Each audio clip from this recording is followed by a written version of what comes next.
혹시 직원 평가를 하다가 이 평가가 공정했을까? 라고 고민을 해보신 적이 있으십니까?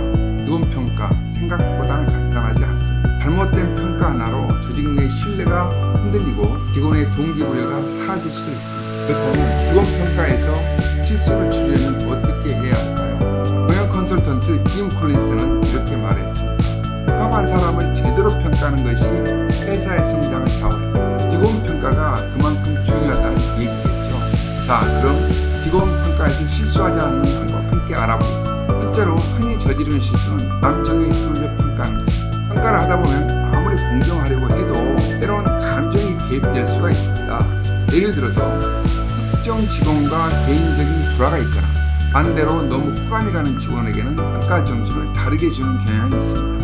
이는 의식적으로든 무의식적으로든 발생할 수가 있습니다. 그래서 직원 평가에서는 데이터를 기반한 객관적인 지표를 사용해 성과, 구체적인 수치를 바탕으로 평가하면 감정적인 개입을 해소할 수 있습니다. 두 번째로 흔히 저지른 실수는 최근 성과에만 집중한다는 것입니다. 평가 시기에 가까운 성과만을 평가에 반영하면 직원의 전체적인 성과를 놓치게 될 수가 있습니다. 특히 연간 평가에 자주 발생하는데요.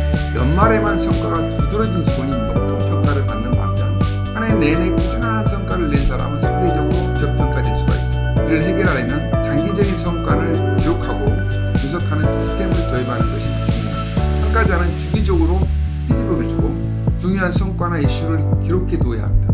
세 번째 실수는 명확한 기준 없이 평가하는 것입니다. 평가 기준이 애매하면 평가자는 본인만의 기준으로 평가를 내리게 되고 직원들도 자신이 왜 그런 평가를 받았는지 이해하지 못하게 됩니다. 그리고 불만만 쌓이게 됩니다.